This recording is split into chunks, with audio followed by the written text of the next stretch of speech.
Starting with the topic called as issue of shares. Issue मतलब देना, issue करना, issue किया भाई मैंने इसको कुछ चीज इशू किया मतलब उसको कुछ दिया है, बराबर है। अब इशू ऑफ शेयर्स का मतलब है शेयर इशू करना। कंपनी के पॉइंट ऑफ व्यू से शेयर इशू करना मतलब शेयर्स को बेचना है। बात समझ में आया क्या? अब कंपनी क्या करी, अपने शेयर्स बेच रही है, शेयर्स बेच रही है, हिस्सा बेच रही है। क्यों? ताकि उनको कोई पैसा दे और वो पैसा लेके कंपनी चल सके। कंपनी के पास पैसा जब नहीं होता है या कंपनी के पास आइडिया है बट पैसा नहीं है तो पैसे के लिए पब्लिक के पास जाती है और पब्लिक को बोलती है भाई तुम हमारे कंपनी में पैसा इन्वेस्ट करो, हमारे पास ये आइडिया है, हम ऐसा करेंगे, काम ऐसा होगा और आपको बाद में प्रॉफिट मिलेगा। इसलिए कंपनी क्या करती है, शेयर मार्केट में इशू करती है। बात समझ में आया क्या? क्लियर? अब कोई भी इंसान आपको डायरेक्टली पैसा नहीं देगा, पहले तो आपके ऊपर ट्रस्ट करना पड़ेगा उसको कि यार इसके कंपनी में पैसा इन्वेस्ट करूं क्या नहीं करूं। इसलिए जब भी आप शेयर इशू करते हो तो आप डायरेक्टली पब्लिक से पूरा पैसा नहीं मांगते हो, इंस्टॉलमेंट में मांगते हो। जब भी आप पब्लिक से पैसा मांगते हो तो इंस्टॉलमेंट में मांगोगे, एक साथ नहीं मांगोगे, क्योंकि आपको ही मालूम है कोई भी बंदा आपको एक साथ रुपया अगर लाख रुपए मांगेगा तो नहीं देने वाला। लाख रुपए की बात है, कोई थोड़ी दे देगा इतना जल्दी। बात समझ में आया? तो इसलिए लाख रुपया मांगने के लिए हम बोलेंगे भाई एक काम करते को ट्रस्ट नहीं अभी 10,000 रुपया दे, थोड़ा टाइम किया फिर और 20,000 दे, फिर थोड़ा टाइम किया 30,000 दे एंड सो ऑन करके 1 लाख रुपया मांग ले। तो सामने वाले को धीरे धीरे ट्रस्ट होने लगेगा तो वो क्या करेगा, आपको पैसा प्रॉपरली दे देगा। बात समझा क्या? तो this topic is said to be issue of share. पैसे को इंस्टॉलमेंट में मांगे, समझ में आया? क्लियर? अब जो पैसा कंपनी आपसे मांगती है, जो भी कंपनी आपसे पैसा मांगने वाली है वो उसके फेस के हिसाब से मांगने वाली है। या तो उस कंपनी का फेस वैल्यू 10 रुपया पर शेयर का है तो आपसे 10 रुपया मांगेगी, या तो कंपनी का फेस वैल्यू 100 रुपया है तो 100 रुपया मांगेगी। बात समझ में आया? बट लोगों को तुम्हारे पर भरोसा भी होना जरूरी है। कभी कभी बोलेगी भाई 10 रुपए का तो बार्गेन करने वाले लोग भी रहते हैं, नहीं यार 10 रुपया नहीं, मैं देखो 9 रुपया दूंगा। तो मतलब कंपनी का फेस वैल्यू 10 रुपया है बट शेयर 9 रुपए में बिक रहा है, मतलब इसे कहते हैं डिस्काउंट में बिकना। बात समझ में आया क्या? तो फेस वैल्यू 10 था लेकिन अपने को कितना मिलने वाला है, 9 रुपया मिलने वाला है। तो इसे हम लोग कहते हैं issue of shares at discount. समझ में आया? पैसा फेस वैल्यू से कम मिल रहा है मतलब डिस्काउंट। कभी कभी बोलेंगे अरे 100 रुपए का चीज है कंपनी 120 में भी बेच रहा है तो ले लो क्योंकि कंपनी का प्रॉफिट बहुत होने वाला है, आइडिया इसका बहुत अच्छा है। समझ में आ रहा है? तो अब क्या हुआ, 100 रुपए की चीज को 120 रुपए में बेच रहा हो, ज्यादा में बेच रहा हो और लोग खरीद भी रही है, मतलब ये है कि इस कंपनी का शेयर फेस वैल्यू से ज्यादा में बिक रहा है, बोले तो प्रीमियम में बिक रहा है। जब भी शेयर फेस वैल्यू से ज्यादा में बिकेगा मतलब प्रीमियम में बिकेगा। बात समझ में आया? लेकिन 10 का चीज है, 100 का चीज है, 10 रुपया मिल रहा है या 100 रुपया मिल रहा है, मतलब इसे हम लोग पार वैल्यू कहते हैं। बात समझ में आया? Discount value, par value, premium value. समझ में आ रहा है?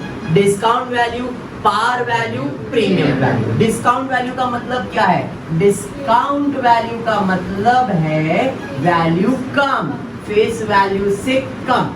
समझ में आया क्या? समझा? हाँ या नहीं? पार वैल्यू का मतलब क्या है? पार वैल्यू का मतलब है फेस वैल्यू जितना, बराबर। और प्रीमियम का मतलब क्या है? प्रीमियम का मतलब है फेस वैल्यू से ज्यादा, ग्रेटर देन फेस वैल्यू। समझ में आया? समझ में आया? 10 रुपए का चीज है 9 रुपए में बिक रहा है डिस्काउंट, 10 रुपए का चीज है 12 रुपया में बिक रहा है प्रीमियम, 10 रुपए का चीज है 10 में बिक रहा है मतलब पार। समझ में आया? इसे कहते हैं इशू प्राइस। क्या कहते हैं? Issue price. अब इशू प्राइस ही आपका पैसा है। जैसे एक शेयर 10 रुपए का तो मुझे कितना मिलने वाला है, 10 रुपया। समझ में आ रहा है? एक शेयर 100 रुपए का, मुझे कितना मिलने वाला है, 100 रुपया मिला। अब क्या 100 रुपया या 10 रुपए एक साथ मांगेंगे क्या? कोई नहीं देने वाला है, तो हम लोग इसको इंस्टॉलमेंट में मांगेंगे, स्टेजेस में मांगेंगे। क्लियर है क्या? जो इसका स्टेजेस है प्री डिसाइडेड है। प्री डिसाइडेड है क्या क्या है तो जरा दो। तो जो भी तुम्हारा फेस वैल्यू रहेगा उसमें आप इंस्टॉलमेंट मांगने वाले। जैसे सबसे पहला जो इंस्टॉलमेंट है इसे कहते हैं एप्लीकेशन। पहला स्टेज क्या है? एप्लीकेशन। भाई तुम अप्लाई करो, तुम्हारा एप्लीकेशन हम देखेंगे, हमको लगा कि तुम जेन्युइन पर्सन हो, तुमको शेयर दे सकते, तुम हमारी कंपनी में पैसा इन्वेस्ट करने के लिए रेडी हो और ट्रस्टेड हो तुम लोग, तो तुम्हारा एप्लीकेशन को हम लोग क्या करेंगे? एक्सेप्ट करेंगे, और एक्सेप्ट करके तुमको क्या करेंगे? शेयर अलॉट करेंगे। बात समझ में आया क्या? तो पहला एप्लीकेशन, फिर अलॉटमेंट। समझ में आया क्या? जैसे ही शेयर अलॉट हो गया, अब इनके ऊपर हमने भरोसा दिखा दिया है, इसका मतलब अब जब भी पैसा मांगेंगे ये लोग अपने को प्रॉपर इंस्टॉलमेंट देंगे। इसका मतलब अब हम लोग इसको फर्स्ट कॉल करेंगे, सेकेंड कॉल करेंगे, थर्ड कॉल करेंगे, जितना भी कॉल करना है उतना कॉल करके पैसा मांग लेंगे। फर्स्ट एंड फाइनल कॉल भी हो सकता है, एक ही कॉल करके बैलेंस पैसा मांग लेंगे, या उसको बोलेंगे भाई ठीक है पैसा नहीं, 2 इंस्टॉलमेंट में दे, तो first call and second and final call हो जाएगा। ऐसा लग रहा है कि और कॉल करना चाहिए तो first call, second call, third and final call हो सकता है। और कॉल करना है तो first call, second call, third call, fourth and final call हो जाएगा। वो कंपनी पे डिपेंड करता है। तो ये स्टेजेस है। एप्लीकेशन मतलब आप कितना शेयर के लिए अप्लाई कर रहे हो। मुझे लग रहा है भाई इसने 10 शेयर के लिए अप्लाई किया लेकिन ये पैसा नहीं दे सकता है, इसको 9 शेयर देना है, तो 9 शेयर ही देंगे, तो उसको अलॉट करेंगे 9 शेयर। समझ में आया क्या? अलॉट करने के बाद भाई तेरे को 9 शेयर दिया, चल 9 शेयर का फर्स्ट कॉल का पैसा दे, सेकेंड कॉल का पैसा। तो ये तुम्हारा इशू ऑफ शेयर्स का कंसेप्ट है कि भाई जो भी हमारा फेस वैल्यू होता है उसके हिसाब से हम लोग पैसा मांगते हैं एप्लीकेशन पे, अलॉटमेंट पे, फर्स्ट कॉल पे, second call and final call. समझ में आया क्या? क्लियर? जब आप शेयर अप्लाई करोगे तो आपने कितना अप्लाई किया और हमने कितना अलॉट किया वो इंपॉर्टेंट है। अब जरा चेक करते, आपने कितना अप्लाई किया, हमने कितना अलॉट किया, उस कंसेप्ट। एग्जाम्पल है, मेरे पास, मेरे कंपनी के पास 10,000 शेयर्स बेचने के लिए है। कितना? 10,000 शेयर्स बेचने के लिए है और मेरे कंपनी का फेस वैल्यू 10 रुपया। मुझे कितने शेयर्स बेचने हैं? 10,000 शेयर्स बेचने, और मेरे शेयर का फेस वैल्यू कितना है? 10। मतलब इनडायरेक्टली मुझे 1 लाख रुपए की जरूरत है। पब्लिक के पास से 1 लाख रुपए की जरूरत है, तो मैंने पब्लिक को बोला भाई 10,000 शेयर बेचने का है, जिसको भी मेरे शेयर्स खरीदने के अप्लाई करो। और अप्लाई करने के टाइम पे मैंने बोला है 2 रुपया मांगूंगा, बराबर है। मेरा कंपनी का फेस वैल्यू कितना है? 10,000। तो 2 रुपया एप्लीकेशन पे, 3 रुपए, 3 रुपए और 2, 10 रुपए हो गए, बराबर। 5 और 5 10 हो गया ना। अब मैंने क्या बोला है भाई 10,000 शेयर बेचना है, जिसको भी अप्लाई करने का अप्लाई करो। तो अब हो सकता है 10 के 10,000 शेयर बिक जाए, हो सकता है 9,000 शेयर बिके, हो सकता है ज्यादा एप्लीकेशन आ जाए। वंस अगेन यहाँ पे भी ऐसा हो सकता है। मतलब ये जो एप्लीकेशन जब आपको मिलता है, जब एप्लीकेशन आपको मिलता है तो यहाँ पे भी 3 चीज हो सकता है। या तो कम एप्लीकेशन मिलेगा, या तो जितना है उतना एप्लीकेशन मिलेगा, या तो ज्यादा एप्लीकेशन मिलेगा। अगर एप्लीकेशन कंपनी की कैपेसिटी के हिसाब से मिला है, इक्वल मिला है, तो कोई प्रॉब्लम नहीं है। एप्लीकेशन जो मिला है, जितना कंपनी का कैपेसिटी है उतना ही मिला है। 10,000 कैपेसिटी है, 10,000 एप्लीकेशन है, प्रॉब्लम नहीं है, सिंपल प्रॉब्लम हो जाएगा। अगर एप्लीकेशन जो मिला है वो कम है कंपनी की कैपेसिटी से, मतलब कंपनी का कैपेसिटी 10,000 है और एप्लीकेशन 9,000 मिला है, मतलब कम मिला है, तो भी प्रॉब्लम नहीं है। एप्लीकेशन जितना है उतना मिला, कम है मिला, प्रॉब्लम नहीं आएगा। सम वेरी इजी सम, वेरी इजी सम। लेकिन अगर एप्लीकेशन ज्यादा आ गया है कंपनी की कैपेसिटी से, तो थोड़ा सोचना पड़ेगा।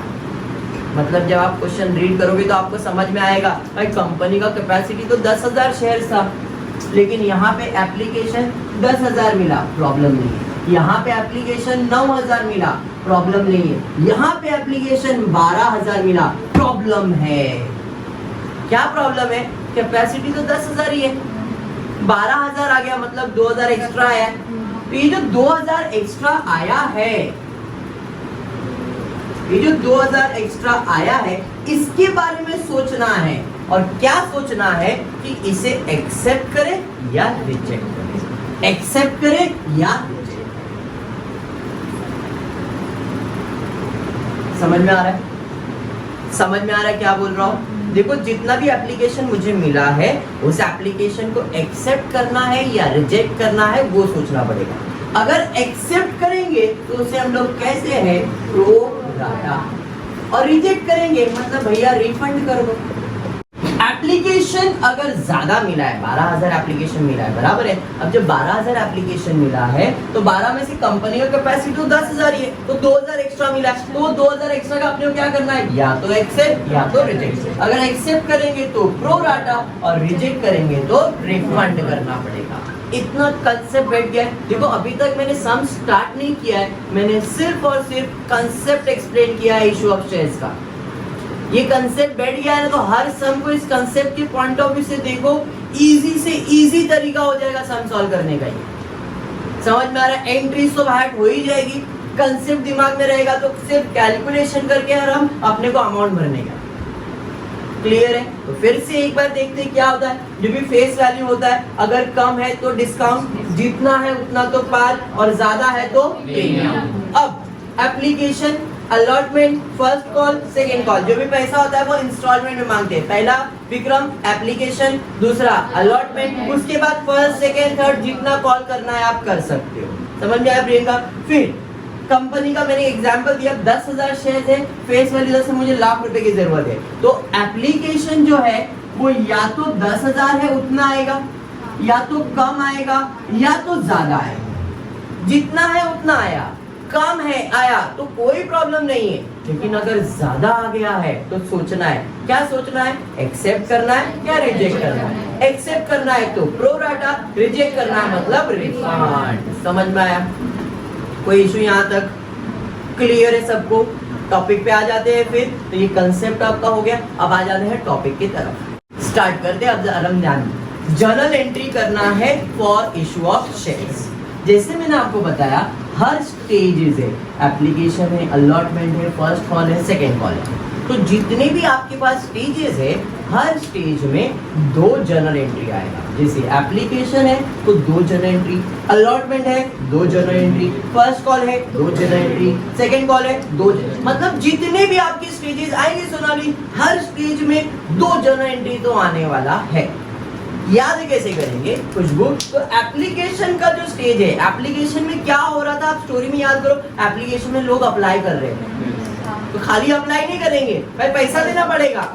तुम जब पैसा दोगे तो हम समझेंगे हाँ इसने अप्लाई किया है। इसलिए एप्लीकेशन के स्टेज में पहला रिसिप्ट होता है और फिर हम क्या करते हैं, ट्रांसफर करते हैं। तो एप्लीकेशन के स्टेज पे रिसिप्ट और ट्रांसफर। इसके बाद जितने भी स्टेजेस हैं, allotment, first call, second call, third call, fourth call, जितने भी कॉल्स आएंगे सब में TR TR TR TR TR TR, खाली पहले स्टेज पे RT, पहले स्टेज पे RT, पहले स्टेज पे RT, उसके बाद TR TR TR TR TR TR TR ही लिखना। बात समझ में आया क्या? पक्का समझा? सबको समझा है? क्लियर? आ जाते हैं एंट्री की तरफ। एंट्री देखते हैं कैसे लिखेंगे। तो जिधर भी आपको रिसिप्ट दिख रहा है, जिधर भी आपको रिसिप्ट दिख रहा है, रिसिप्ट का मतलब सुहानी पैसा आएगा, रिसिप्ट का मतलब पैसा आएगा, रिसिप्ट का मतलब पैसा आएगा, पैसा आएगा मतलब कैश और बैंक अकाउंट डेबिट। बात समझ में आया? क्लियर है? तो वापस से इधर रिसिप्ट है तो इधर फिर लिखूंगा मैं कैश और बैंक अकाउंट डेबिट। समझा? फिर से रिसिप्ट है, कैश और बैंक अकाउंट डेबिट। फिर रिसिप्ट है, कैश और बैंक अकाउंट डेबिट। बात समझा? क्लियरली समझ में आया सबको? अब आता है एंट्री ट्रांसफर का। ट्रांसफर मतलब क्या ट्रांसफर होगा? कैपिटल। क्या ट्रांसफर होगा? कैपिटल। क्या ट्रांसफर होगा? कैपिटल। और कैपिटल हमेशा क्रेडिट होता है। आपने देखा है कि कैपिटल तो हमेशा क्रेडिट है, तो क्रेडिट है मतलब ट्रांसफर में कैपिटल क्रेडिट करना है, तो यहाँ पे लिखेंगे ट्रांसफर में टू इक्विटी शेयर कैपिटल। अब इक्विटी शेयर है तो इक्विटी शेयर, प्रेफरेंस शेयर है तो प्रेफरेंस शेयर, कुछ नहीं है तो शेयर कैपिटल। बात समझ में आया? 99% इक्विटी होता है, कभी कभी प्रेफरेंस शेयर आता है तो प्रेफरेंस शेयर रहते हैं। बात समझ में आया? तो to equity share capital account. Sir फिर ट्रांसफर है तो फिर से लिखेंगे to equity share capital account. बात समझा? फिर ट्रांसफर है to equity share capital account. बात समझा? फिर ट्रांसफर है to equity share capital account. बात समझा? आई होप यहां तक सबको क्लियर है। अब क्या करना है प्रिया? अब हमको जिधर जिधर जगह खाली है उधर उधर उस स्टेजेस का नाम लिखना है। जैसे पहला 2 एंट्री एप्लीकेशन, उसके बाद 2 एंट्री अलॉटमेंट, उसके बाद 2 एंट्री फर्स्ट कॉल, उसके बाद सेकेंड एंड फाइनल कॉल। तो पहला 2 एंट्री मतलब ये, इधर किसका नाम आएगा? एप्लीकेशन। जिधर जगह खाली है उधर क्या लिखना है? एप्लीकेशन। तो डेबिट हो गया तो क्रेडिट में लिखेंगे टू शेयर एप्लीकेशन अकाउंट। बात समझा? इधर क्रेडिट हो गया तो डेबिट में शेयर एप्लीकेशन अकाउंट डेबिट। बात समझा? अब ये कौन सा स्टेज है? अलॉटमेंट है, तो इधर अलॉटमेंट का नाम आएगा। ऐसा क्रेडिट हो गया तो डेबिट में आ जाते शेयर अलॉटमेंट अकाउंट डेबिट। समझा? To share allotment account. समझ में आया? ये कौन सा स्टेज है? फर्स्ट। क्रेडिट हो गया डेबिट में share first call account debit. इधर to share first call account. समझा? Second and final call share second and final call account debit. To share second and final call account. Entry हो गया। मैंने question read भी नहीं किया अभी तक कि क्या पढ़ रहे हैं अपन। मैंने सिर्फ पहले आपको जो इंट्रोडक्शन था वो दे दिया, उसके बाद मेरे को जो सॉल्यूशन बनाना था उसका जर्नल एंट्रीज लिख दिया मैंने। जर्नल एंट्री लिखने के लिए आपको बेसिक मैंने बताया कि कम से कम 1 या 2 कॉल आने वाला है, तो उसके हिसाब से अभी इस क्वेश्चन में अगर 1 कॉल होगा तो 1, 2 होगा तो 2, तीसरा होगा तो और एक कॉलम बना के तीसरा कर लेंगे। बात समझ में आया क्या? स्टार्ट करते हैं क्वेश्चन, जरा देखते हैं क्वेश्चन क्या दिया। तो क्वेश्चन दिया है Milind and company issued 20,000 equity shares of 100 each payable as under application ₹20 per share, allotment ₹35 per share, on first call 25 per share, on second call ₹20 per share. The company received application for 30,000 equity share. Application for 20,000 shares were accepted and allotted. Application for 10,000 shares were rejected and refunded. Money due on allotment and both calls was received in full. The expenses of issue amounted to 5,000. Past journal entries in the books of company. चलो देखते हैं क्या किया। सबसे पहले company का capacity कितना है? तो कंपनी का कैपेसिटी है 20,000 शेयर। एप्लीकेशन कितना मिला? 30,000 एप्लीकेशन मिला। तो पहला तो दिमाग में आराम ये आना चाहिए कि भाई कंपनी का कैपेसिटी 20 है, एप्लीकेशन 30 है, ज्यादा मिला है, एप्लीकेशन ज्यादा मिला है।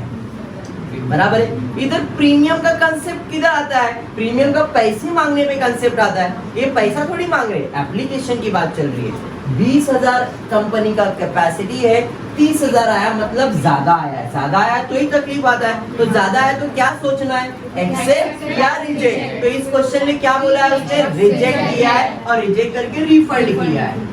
तो कंपनी कितना एक्सेप्ट करती है? जितना कैपेसिटी है उतना ही। तो यहाँ पे 20,000 कंपनी ने क्या किया रहेगा?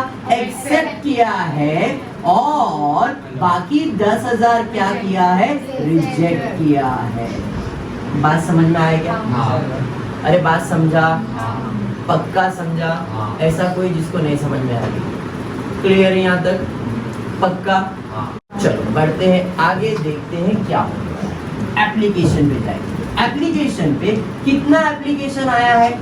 30,000 एप्लीकेशन आया है। और एप्लीकेशन पे कितना पैसा मिलने वाला है? 20 रुपया मिलने वाला है। तो 30,000 into 20 equals to 6 lakh rupees. अरे बात समझा? हाँ या नहीं? बट कंपनी एक्सेप्ट कितना करने वाली है? कंपनी कितना एक्सेप्ट करने वाली है? सिर्फ 20,000 एक्सेप्ट करने वाली है। तो बाकी 10,000 क्या करना है? रिजेक्ट करना है। तो भैया इसके अंदर 20,000 एक्सेप्ट होगा और 10,000 रिजेक्ट होगा।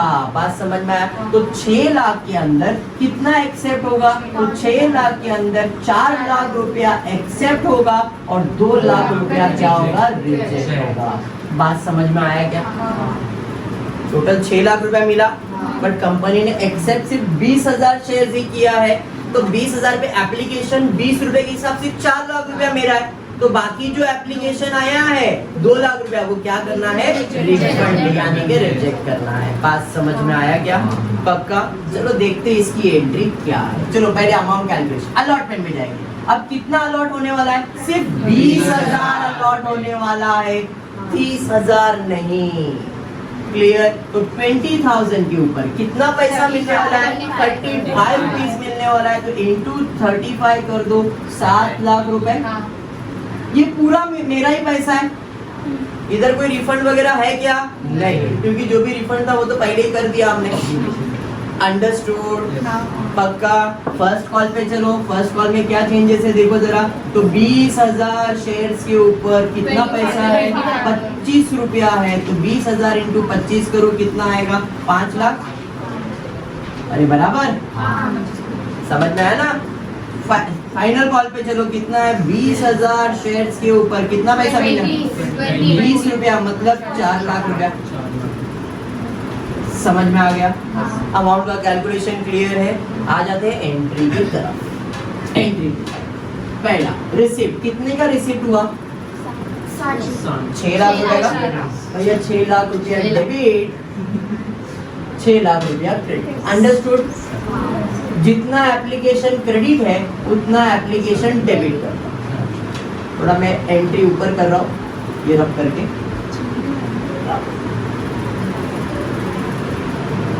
क्योंकि रिफंड की एंट्री ना इसके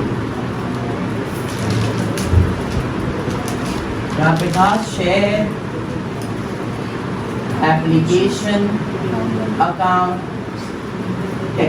तो जितना एप्लीकेशन क्रेडिट उतना एप्लीकेशन डेबिट हो गया। ये बात समझ में आया? बट क्या 6 लाख पूरा मेरा है? मेरा कितना है? 4 लाख। मतलब कैपिटल में कितना जाएगा? 4 लाख ही जाएगा ना।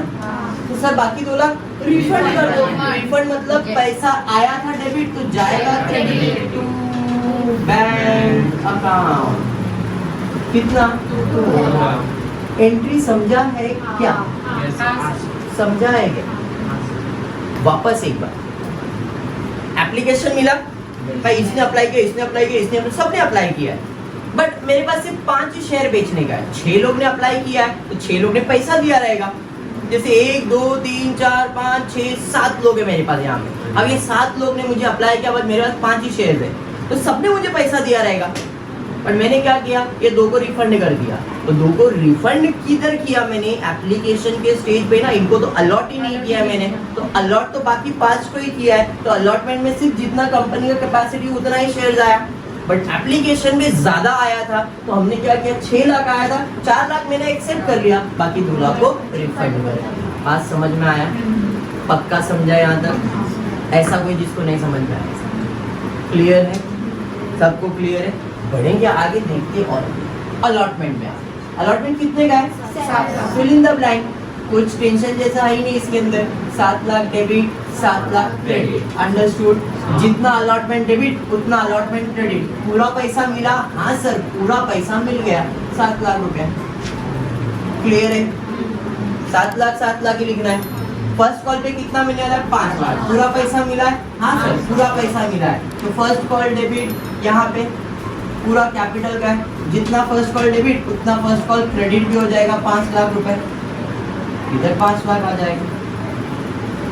अरे समझा? पक्का समझा?